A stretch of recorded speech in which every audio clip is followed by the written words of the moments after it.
आज आपण बोलणार आहोत महाराष्ट्राच्या 2026-27च्या अर्थसंकल्पाबद्दल.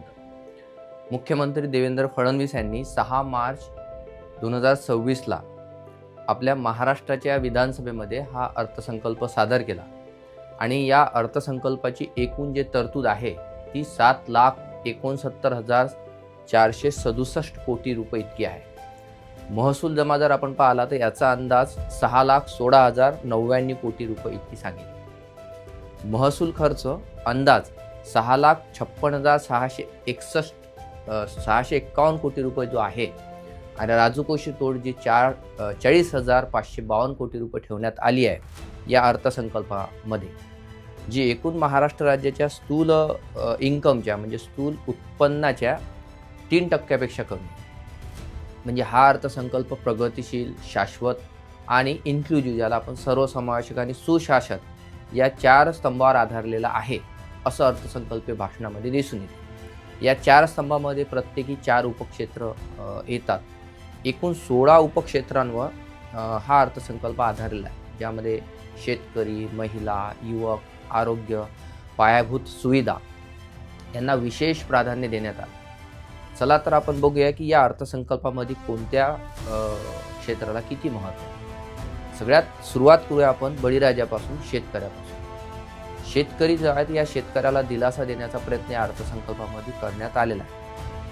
पुण्यश्लोक अहिल्याबाई होळकर शेतकरी कर्जमाफी योजनेअंतर्गत 30 सप्टेंबर 2025 पर्यंत रोजी थकवीत जे पीक कर्ज असलेल्या, म्हणजे 2025च्या सप्टेंबर महिन्यापर्यंत ज्या शेतकऱ्यांचे थकीत पीक कर्ज आहेत अशा सगळ्या पात्र शेतकऱ्यांना 2 लाखापर्यंत कर्जमाफी महाराष्ट्राच्या अर्थसंकल्पामध्ये महाराष्ट्राचे मुख्यमंत्री आणि वित्तमंत्री देवेंद्र फडणवीस यांनी केलेली आहे. नियमित कर्ज परतफेड करणाऱ्या पात्र शेतकऱ्यांना प्रोत्साहन म्हणून 50,000 रुपये सबसिडी सुद्धा मिळेल. जून ते ऑक्टोबर 2025 या कालामध्ये, या कालावधीमध्ये जून ते ऑक्टोबर 2025 या कालावधीमध्ये 15,492 कोटी रुपये शेतकऱ्यांना वितरित करण्यात आले. शेतमालाला जागतिक बाजारपेठ मिळण्यासाठी 10 ते 15 पिकांची एकात्मिक मूल्य साखळी तयार केलं जाईल असं यांनी या अर्थसंकल्पामध्ये सांगितलं. त्यामध्ये मग ॲग्रिस्टेक, महावेद, क्रॉपसॅप, महाडीपीटी सारख्या आणि कोऑपरेटिव्ह स्टॅक सारख्या डिजिटल प्लॅटफॉर्मचा देखील इकोसिस्टीम म्हणून उपयोग केला जाईल असं म्हटलं आहे. शेतीमध्ये आर्टिफिशियल इंटेलिजन्स म्हणजे AIचा वापर वाढवण्यासाठी Mahavistar AI, Vasudha voice telephony, push telephony आणि महाराष्ट्र ॲग्रिकल्चर डेटा एक्सचेंज सुरू करण्यात येईल अशा आशादायक बाबी याच्यामध्ये आहेत. 4 जे आपले कृषी विद्यापीठ आहेत महाराष्ट्रामध्ये, यामध्ये AI इनोव्हेशन अँड इक्युबेटर सेंटर स्थापन करण्यात येईल. चांगली गोष्ट आहे, ज्यामुळे उत्पादन खर्च हा तब्बल 25% खर्च कमी होईल अशी अपेक्षा व्यक्त केली आहे, जेणेकरून प्रॉडक्टिव्हिटी वाढेल. जानेवारी 2026 पर्यंत, म्हणजे या मागच्या 1-2 महिन्याच्या अगोदर जानेवारी 2026 पर्यंत 1,31,00,000 फार्मसी ID तयार झाली. आदिवासी वनपट्ट्यावर शेतकऱ्यांना समावेश केला जाईल असं त्यांनी म्हटलेलं आहे. नवीन प्राकृतिक शेती अभियानांतर्गत 5,00,000 हेक्टर क्षेत्र हे प्राकृतिक शेतीखाली आणलं जाईल. बळीराजा मोफत वीज योजनेअंतर्गत यंदा 20,000 कोटी रुपयाची तरतूद आहे शेतकऱ्यासाठी असं दिलेलं आहे अर्थसंकल्पामध्ये. नजीकच्या काळामध्ये आपल्याला येणाऱ्या काळामध्ये नेमक्या या योजना कितपत फलदायी ठरतात, किती त्यांची अंमलबजावणी ते काळामध्ये येणाऱ्या काळामध्ये माहीत पडेल. सिंचन आणि पाण्याचा प्रश्न हा जर विचारात घेतला, आपण हे क्षेत्र विचारात घेतलं तर 2047च्या गरजेनुसार ग्रामीण भागामध्ये दरडोई प्रतिदिन 55 लिटर आणि शहरी भागामध्ये 135 लिटर पाण्याची उपलब्धता सुनिश्चित केली जाणार आहे. जलसंपत्तीची डिजिटल प्रमाणित आणि ऑनलाईन माहिती मिळावी यासाठी नाशिक येथे राज्य जल माहिती केंद्र उभारले जाईल. हे देखील या अर्थसंकल्पामध्ये आहे. त्यासाठी त्यांनी 71.20 कोटी रुपये खर्च केले जातील. 71 कोटी रुपये या ऑनलाईन या जे पाण्याच्या संदर्भामध्ये ऑनलाईन माहिती मिळावी की किती जलसंपत्तीची म्हणजे जलची पाण्याची गरज आहे याच्यासाठी ते केंद्र काम करेल. कोल्हापूर आणि सांगली जिल्ह्यातील पूर निवारणासाठी जे ड्रॉपआउट पडते, म्हणजे ज्या ठिकाणी पूर येते तर त्याचं निवारण करण्यासाठी जागतिक बँकेच्या, वर्ल्ड बँकेच्या मदतीने 2240 कोटीचा प्रकल्प महाराष्ट्र राज्यामध्ये कोल्हापूर आणि सांगली या जिल्ह्यामध्ये राबवल्या जाणार आहे, ज्यामध्ये कृष्णा खोऱ्यातील पुराचे पाणी आणि भीमा खोऱ्यातील दुष्काळग्रस्त भागामध्ये ते वळवलं जाईल. वैनगंगा नळगंगा नदी जोड प्रकल्पासाठी 94,968 कोटी रुपयाची तरतूद म्हणजे गुंतवणूक केल्या जाईल. वैतरणा उल्हास खोऱ्यातील 54 TMC पाणी गोदावरीतील वळवण्याचा TPR देखील तयार होईल. त्यानंतर दमनगंगा, वैतरणा, गोदावरी या सगळ्या नदी जोडण्यासाठी 13,000 कोटी रुपयाची तरतूद ही सगळी याच्यामध्ये केलेली आहे. जागतिक बँकेच्या सहाय्याने राज्यातील शहरामध्ये 5,860 कोटी रुपयापेक्षा जास्त हा महाराष्ट्र नागरी जलपुरवठा म्हणजे शहरी भागामध्ये सांडपाणी व्यवस्थापन आणि पुनर्वापन प्रकल्प राबवण्यात, ज्यामध्ये प्रामुख्याने 100% प्रक्रिया ही सांडपाण्यावर केल्या जाण्याचा समावेश याच्यामध्ये आहे सिंचनामध्ये. पुढचं महत्त्वाचं आहे की सगळ्या स्त्रियांसाठी लाडकी बहीण योजना नेमकी काय होईल. लाडकी बहीण योजनेच्या संदर्भामध्ये महिलांच्या कल्याणासाठी ही लाडकी बहीण योजना अविरतपणे सुरू राहील आणि त्यासाठी भरीव तरतूद करण्यात आली आहे असं अर्थसंकल्पामध्ये मांडलेलं आहे. अंगणवाडी सेविका त्यांना आर्थिक नियोजनाबाबत प्रशिक्षण देणं, त्यामध्ये लाभार्थ्यांना योग्य आर्थिक साक्षरता शिकवणे या बाबी या अर्थसंकल्पामध्ये. राज्यामध्ये आतापर्यंत 27 लाख लखपती निधी तयार झालेले आहेत असं देखील अर्थसंकल्पाच्या भाषणामध्ये अर्थमंत्री आणि मुख्यमंत्री देवेंद्र फडणवीस यांनी केले. 26-27 या वर्षामध्ये आणखी 25 लाख लखपती निधी राज्यामध्ये घडवण्याचा मानस गव्हर्नमेंटचा आहे. महिला बचत गटाच्या वस्तू उत्पादन करणे असो, विक्रीसाठी 13 जिल्ह्यामध्ये उमेद जे आहे, उमेद अंतर्गत मॉल उभे केले जातील. म्हणजे बचत गटाचा समावेश याच्यामध्ये फार चांगला केला जाईल. एकल महिलांसाठी ते आधी केलं जात आहे, परंतु अजून त्याची स्कोप किंवा त्याची व्याप्ती वाढवणे. सर्व जिल्ह्यामध्ये यासाठी सर्वेक्षण गव्हर्नमेंट करत आहे. त्यासाठी अहवाल तयार करून त्याची एकल माहिती धोरण देखील केलं जाईल. युवकाच्या दृष्टिकोनातून या अर्थसंकल्पामध्ये काय आहे. युवा शिक्षण आणि क्रीडा क्षेत्रामध्ये क्रांती करण्यात येईल असं म्हटलेलं आहे. नवी मुंबईचा त्यामध्ये इज्युसिटीमध्ये समावेश करून 6 देशांची विद्यापीठे यावर्षी सुरू केल्या जाणार आहेत. वेगळ्या देशामधले जे विद्यापीठ आहेत तर त्यामध्ये युवा शिक्षण क्रीडासाठी ते 6 देशाची विद्यापीठे महाराष्ट्र राज्यामध्ये सुरू होणार आहेत. याच धर्तीवर 8 ते 10 शैक्षणिक शहरे हे विकसित केल्या जातील. विद्यार्थ्यांमध्ये सायंटिफिक ओढ म्हणजे विज्ञानाची ओढ निर्माण करण्यासाठी मुख्यमंत्री विज्ञान वारी जे मागच्याही वर्षी सुरू होती, मुख्यमंत्री विज्ञान वारी योजनेतून इस्रो आणि अमेरिकेतील नासा संस्थांना भेट देण्यासाठी विद्यार्थ्यांना संधी मिळेल. Maharashtra agency for holistic international mobility and advancement ही जी मोहीम आहे ती स्थापन करून परदेशी नोकऱ्यासाठी ज्या भाषा आपल्याला गरजेच्या आहे त्या भाषा शिकणं, त्याचे कौशल्य प्रशिक्षण आणि मार्गदर्शन दिल्या जाईल. समुपदेशन सेवा असतील याच्यासाठी नवीन केंद्रे उभारल्या जातील. स्टार्टअपसाठी युवकांसाठी स्टार्टअप योजना ज्या अंतर्गत नवीन स्टार्टअप सुरू करण्यासाठी महाराष्ट्रामध्ये आधी स्टार्टअप सुरू झाले आहेत, परंतु येणाऱ्या 5 वर्षामध्ये 1 लाखापेक्षा जास्त उद्योजक घडवण्याचा मानस गव्हर्नमेंटचा आहे, ज्यामध्ये 50,000 स्टार्टअप योजनांना चालना देण्यात येईल. मुख्यमंत्री उद्योजकता महाफंडामधून सर्वोत्तम 50 स्टार्टअपना नाविन्यपूर्ण प्रकल्पासाठी 25 लाखापर्यंत वर्क ऑर्डर गव्हर्नमेंटच ऑर्डर दिले नवीन स्टार्टअपला, अशी योजना याच्यामध्ये आहे. म्हणजे मिशन लक्षवेधी ज्याला म्हटलं आहे, या अंतर्गत 12 खेळासाठी जे क्रीडाच्या दृष्टिकोनातून जर विचार केला आपण तर 12 खेळासाठी 8 हायपर परफॉर्मन्स सेंटर्स सुरू आहेत. त्याच्यामध्ये आणखी नवीन 4 केंद्रे स्थापन केले जातील. म्हणजे डिव्हिजनल लेवलवर 25 क्रीडा उत्कृष्टता केंद्र आणि जिल्हा स्तरावर 96 पेक्षा 100च्या जवळपास केंद्र हे क्रीडाच्या विकासासाठी स्थापन केले. पुढे जे आपण पाहिलं की वारसा आणि संस्कृतीच्या संदर्भात म्हणजे हेरिटेजचा जो विचार आहे महाराष्ट्र जो आहे पर्यटनाच्या दृष्टिकोनातून असो, छत्रपती शिवाजी महाराजांच्या युनेस्को यादीतील 12 किल्ल्यांचे वारसा जतन म्हणून करण्यासाठी विशेष उपाययोजना महाराष्ट्र गव्हर्नमेंट करू पाहत आहे. यामध्ये पुणे जिल्ह्यामध्ये आंबेगाव शिवसृष्टी आणि सिंधुदुर्गातील राजकोट किल्ला हे जे छत्रपती शिवाजी महाराजांच्या याच्यातले जे महत्त्वाचे किल्ले आहेत तर सिंधुदुर्गातील राजकोट किल्ला परिसर जो आहे तर तो विकास करण्यासाठी प्रामुख्यानं निधी देण्यात येईल असं म्हटलं आहे. छत्रपती शिवाजी महाराजांचं जे आग्रा येथील स्मारक आहे आणि पानिपत येथील कालाम येथील जे मराठा शौर्य स्मारक आहे याच्यासाठी गव्हर्नमेंट सहाय्य करेल. सातारा जिल्ह्यामध्ये वासोटा किल्ल्यापर्यंत मुनावडे ते रोपवे प्रकल्प हाती घेतला जाईल. छत्रपती संभाजी महाराजांचा तुळापूर स्मारक या वर्षीच्या जून महिन्यापर्यंत पूर्ण करण्याची आशा व्यक्त केलेली आहे. बघू तो पूर्ण होईल की नाही.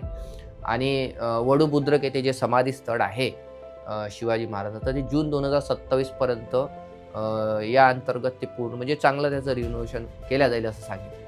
महात्मा ज्योतिबा फुले यांच्या 200व्या जयंतीनिमित्त 11 एप्रिल 2026 म्हणजे या येणाऱ्या एप्रिल महिन्याच्या 11 तारखेपर्यंत पासून विविध सामाजिक उपक्रम राबवले जातील आणि मौजे कडबून येथे भव्य स्मारक उभारला जाईल महात्मा फुलेंचं. ज्ञानज्योती सावित्रीबाई फुले यांचे नायगाव येथील स्मारक असेल.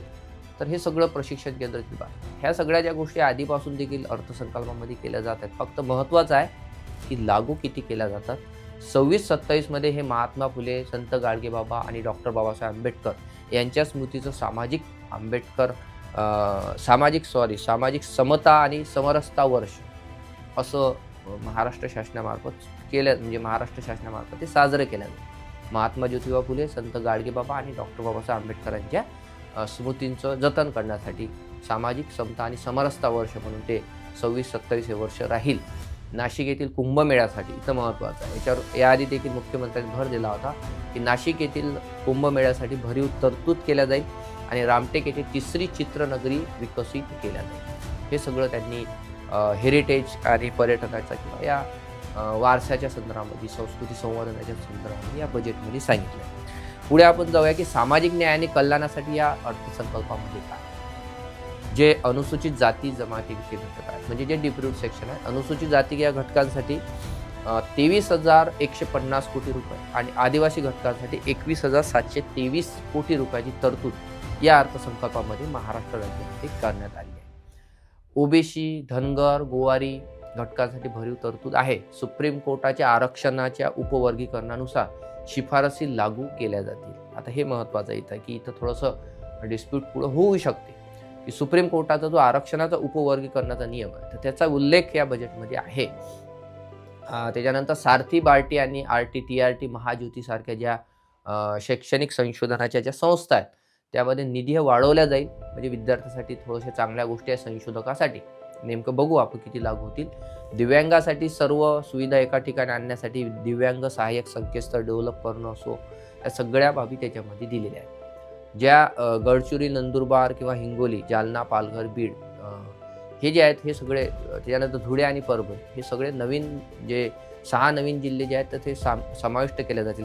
कशामध्ये या दिव्यांग सहाय्यक संकेतस्थळासाठी. म्हणजे इतर जिल्ह्यामध्ये ते सुरू होतं, अजून ते बाकी जिल्ह्यामध्ये त्याचा विस्तार हा दिव्यांगासाठी केला जाईल.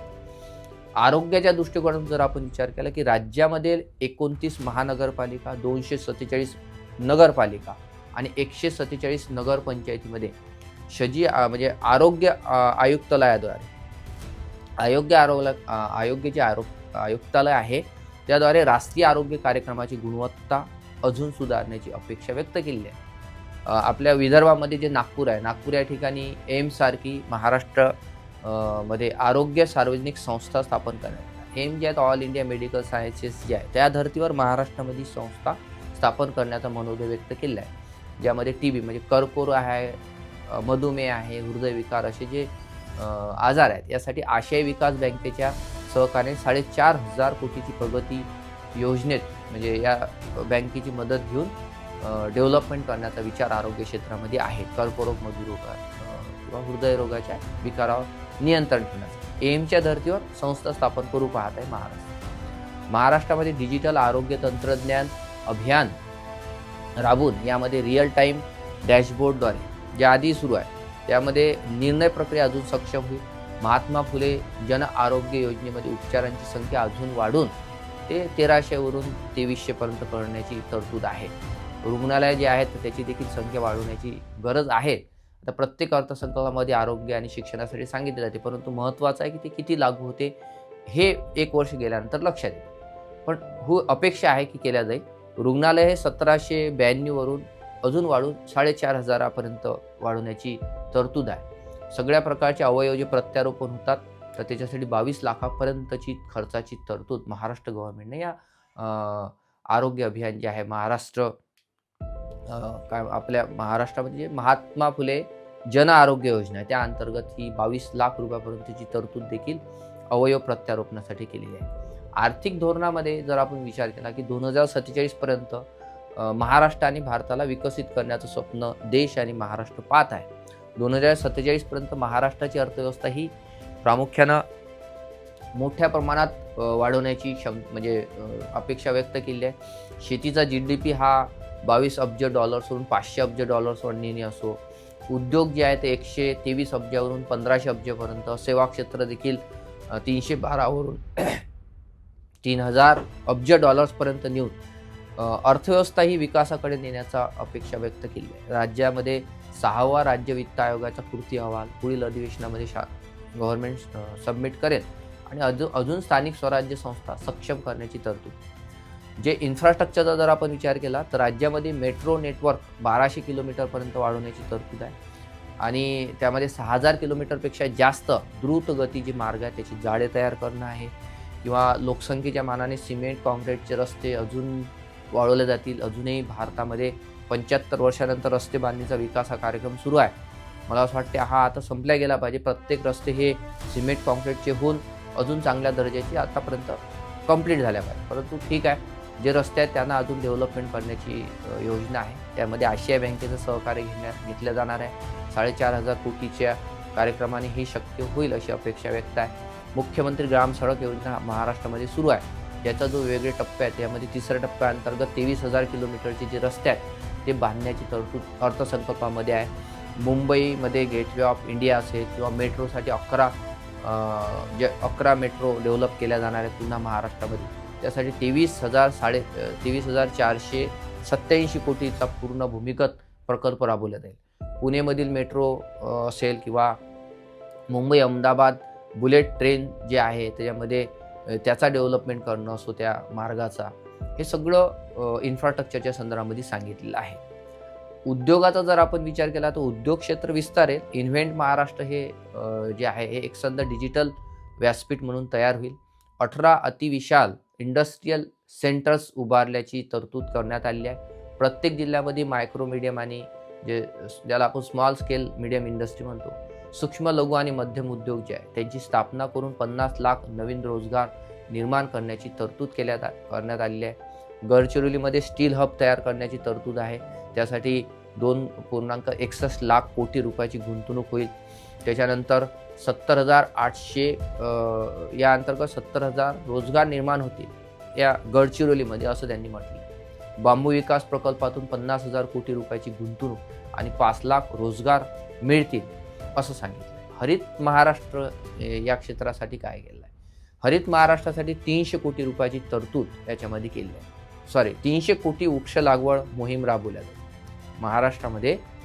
जे आहे यामध्ये कसं आहे की झाडच नसतील तर पाऊस येणार नाही. त्याच्यामुळे महाराष्ट्रामध्ये वृक्ष लागवडीसाठी 300 कोटी वृक्ष लागवडाची मोहीम या वर्षामध्ये केल्या जाईल असं सांगितलं आहे. 2029 पर्यंत 50% आणि 2035 पर्यंत 65% हरित ऊर्जा मिळवण्याचं उद्दिष्ट आहे. यासाठी 3 लाख कोटीची गुंतवणूक अपेक्षित आहे. प्रधानमंत्री सूर्यघर योजनेमध्ये 5 लाख लाभार्थ्यांना 635 कोटी रुपयांपर्यंतचं अनुदान हे प्रधानमंत्री सूर्यघर योजनेअंतर्गत मिळेल. सुशासनाचा जर विचार केला, गव्हर्नमेंटमध्ये ट्रान्सपरन्सी आणण्यासाठी, पारदर्शकता आणण्यासाठी महायुती सरकारनं आतापर्यंत 1,20,000 कोटी पदभरती केल्या आहेत. 1,20,000 पदभरती केल्या आहेत असं त्यांनी म्हटलेलं आहे. आता आणखी 75,000 नवीन पदे भरण्यात येतील असं वित्तमंत्री आणि आपले महाराष्ट्राचे मुख्यमंत्री यांनी भाषणामध्ये म्हटलेलं आहे. इलेक्ट्रॉनिक्स, माहिती तंत्रज्ञान, AI विभाग हे स्वतंत्र स्थापन करून 100% ई-ऑफिस, त्याच्यानंतर कागदविरहित कामकाज हे महाराष्ट्र शासन वेगळ्या शासकीय आणि प्रशासकीय ऑफिसमध्ये करण्यात येणार आहे असं याच्यामध्ये सांगितलं. त्यामध्ये राज्य सायबर सुरक्षा धोरण आणि नागपूर येथे स्टेट डेटा सेंटर तयार. हे खूप महत्त्वाचं आहे की डेटा सेंटर नागपूरमध्ये स्थापन केलं आहे.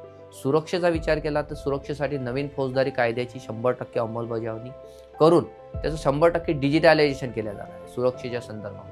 त्यामध्ये बॉडी वॉर्न कॅमेरे जे आहेत त्याच्यामध्ये टप्प्याटप्प्याने लावणं असो, आपत्ती व्यवस्थापनासाठी नवीन तुकड्या स्थापन करणे असो, हे सगळे सांगितले. महाराष्ट्राचा अर्थसंकल्प प्रामुख्याने 2026-27 याचा एकत्रित विकासाच्या दृष्टिकोनातून जर आपण विचार केला तर संतुलित बजेट वाटतो. यामध्ये शेती, सिंचन, ग्रामीण विकास, महिला सशक्तीकरण, शिक्षण, आरोग्य व्यवस्था, उद्योग, पायाभूत सुविधा यांना समान प्राधान्य देण्यात गेले आहे. या बजेटमधून राज्याच्या आर्थिक बाजूला एक निरोगी आणि दीर्घकालीन वाढ देण्याचा प्रयत्न या बजेटमध्ये आहे.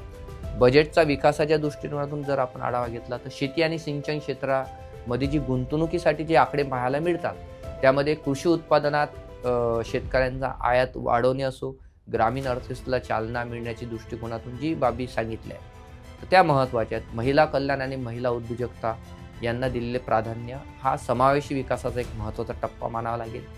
शिक्षण आणि स्किल डेव्हलपमेंटवर भर जे दिलेला आहे ते देखील महत्त्वाचं आहे. आरोग्य आणि पायाभूत सुविधांच्या संदर्भामध्ये स्टँडर्ड ऑफ लिव्हिंग वाढवण्याचा प्रयत्न महाराष्ट्र शासन करत आहे, ते देखील एक चांगली गोष्ट आहे. निरपेक्ष आणि तार्किक जर आपण या बजेटचा शेवट केला तर माझ्या दृष्टीने मी सांगेल की अर्थसंकल्प 2026-27 वाचताना आपल्याला असं दिसतं की राज्य सरकारने विकासाच्या मूलभूत पातळीवर भर देण्याच्या दृष्टिकोनातून महत्त्वाचं पाऊल उचललेलं आहे. तथापि या घोषणाचा प्रभाव वास्तविक जीवनात किती टिकाऊ आणि व्यापक असेल याची अंमलबजावणी, त्याची पारदर्शकता आणि नोंदणीची नियमित तपासणी ही येणाऱ्या काळात निर्णायक बाबी असतील. त्यामुळे हा अर्थसंकल्प केवळ आपण आकडे आणि घोषणांचा संचय म्हणून न पाहता आगामी काळामध्ये महाराष्ट्राच्या विकास मार्गाचा एक आराखडा म्हणून पाहायला पाहिजे, ज्याची यशस्वीता लोकांच्या जीवनामध्ये येऊन त्याची अंमलबजावणी करणे महत्त्वाचं आहे. प्रत्येक नागरिकाने या बजेटच्या घोषणांबाबत जागरूक राहणं, त्याचा प्रसार करणं, गव्हर्नमेंटच्या कामगिरीचं देखील परीक्षण निरीक्षण करणं आवश्यक आहे. कारण खरा विकास जो आहे तोच असतो की जो सर्वांच्या पार्टिसिपेशन येत असतो, सर्वांचा सहभाग पाहिजे. तेव्हाच आपल्याला प्रत्येक गोष्ट अनुकूलतेच्या दृष्टिकोनातून पाहायला मिळेल, त्याची अपेक्षित फळं आपल्याला पाहायला मिळेल. येणाऱ्या काळामध्ये हा अर्थसंकल्प कितपत अंमलबजावणीने खरा ठरेल हे आपल्याला माहीतच पडेल. परंतु काही चांगल्या बाबी याच्यामध्ये आहेत. तुम्हाला हा व्हिडिओ उपयुक्त वाटला असेल तर या व्हिडिओला लाईक करा आणि मित्रांसोबत शेअर करा. आणि अजूनही ज्या विद्यार्थ्यांनी पाहणाऱ्या सगळ्या लोकांनी सबस्क्राईब केलं नसेल या चॅनलला सबस्क्राईब करा. पुढील भेटूया लवकरच आपण नवीन व्हिडिओ. धन्यवाद.